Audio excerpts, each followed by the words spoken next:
Incognito, détective privé. Incognito, c'est mon nom. Je suis un raton laveur. L'animal qui a un masque de Zorro, c'est moi. Et comme je suis vif et très intelligent, devenir détective privé était une évidence pour moi.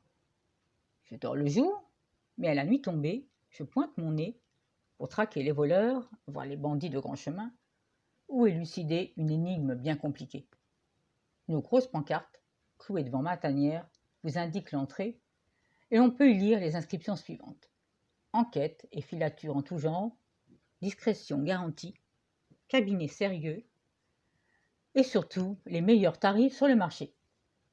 Dans la famille, nous sommes détectives privés de père en fils, depuis déjà plusieurs générations. Dès qu'une enquête se présente, j'enfile mon vieil imperméable, coiffe mon chapeau et me voilà parti pour une nuit de méditation. Aujourd'hui, c'est une coopérative agricole, un entrepôt de graines exactement, qui a fait appel à moi, car cette nuit, il a été en partie dévalisé. Pourtant, la maison du gardien est toute proche. Les fenêtres n'ont pas été brisées et la porte n'a pas été forcée. Il faut un code pour entrer dans l'entrepôt.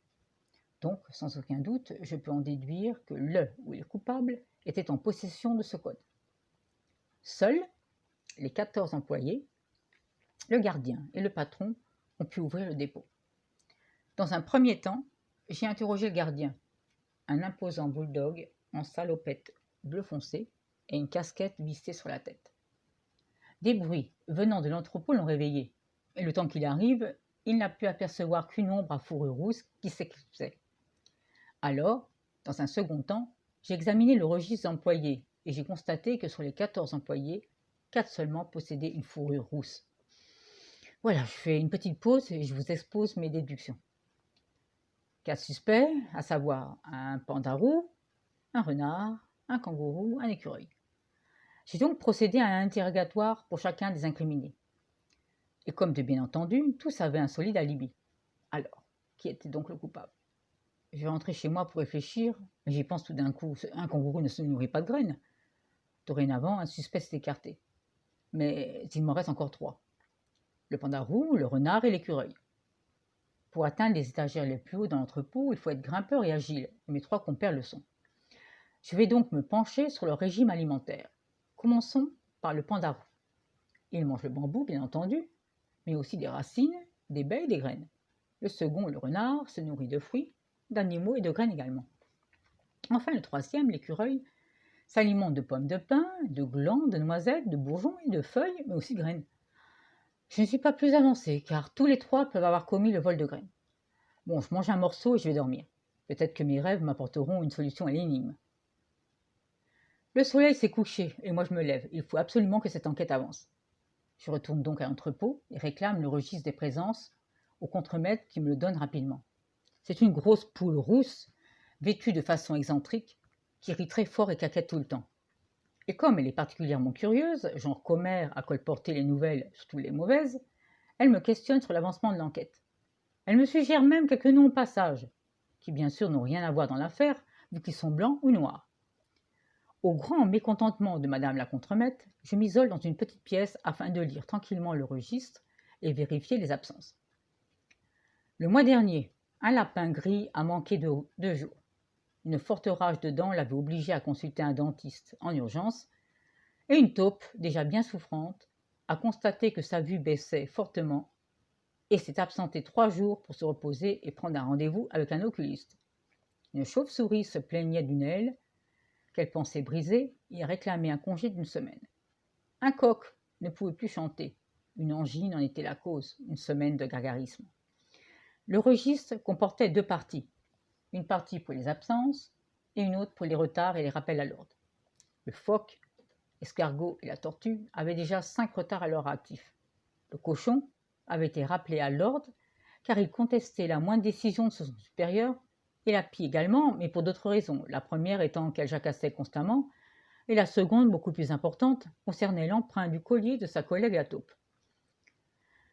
Je continue à feuilleter le gros cahier. L'écureuil s'est absenté à 2 reprises le mois dernier pour cause de fracture de la patte droite. Bilan, 3 semaines de repos. Et la semaine dernière pour une forte grippe. Il n'a vraiment pas de chance cet écureuil. Mais j'y pense.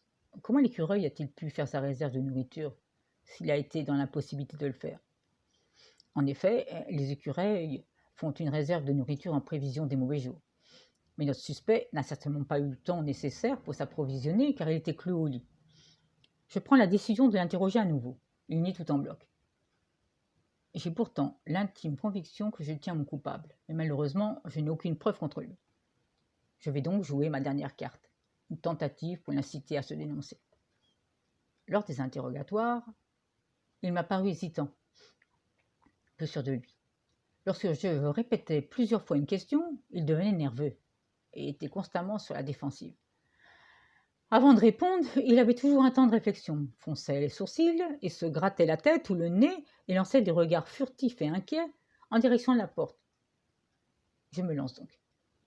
Je lui dis que je détiens une preuve irréfutable qui prouve qu'il est bien coupable. Des traces de pas laissées sur les étagères. Il me regarde, incrédule, et je sens qu'il va craquer. C'est ce qu'il fait quelques heures plus tard. Il avoue tout. Il n'avait pas l'intention de voler quoi que ce soit. Pendant les 4 semaines où il avait gardé la chambre, il n'avait pas pu faire ses provisions. Il avait cherché partout ses cachettes. Il en avait retrouvé quelques-unes seulement, quelques noisettes ici et là, découvertes enfouies dans le sol d'un jardin. Mais cela s'avérait insuffisant pour nourrir sa famille, composée de sa femme, de ses 7 enfants et de ses parents qui vivent avec lui. Son esprit était torturé. Que va-t-il faire? Il a fini par céder à la facilité. Devant une telle abondance de graines, pourquoi ne pas en profiter, a-t-il pensé. Son forfait, enfin avoué, il ne fut pas renvoyé, mais le patron lui consentit une remise de peine. Il devra faire des heures supplémentaires sans être payé, et cela jusqu'à la fin de sa dette. Son patron est un brave homme, car beaucoup n'auraient pas hésité à l'envoyer en prison. L'écureuil a eu beaucoup de chance, et il le sait, et jamais plus il ne recommencera à voler. Voici les couleurs de l'automne, et l'écureuil, prévoyant, commence sa quête de nourriture, afin de ne pas être pris au dépourvu, au cas où un imprévu viendrait semer le trouble dans sa vie bien organisée.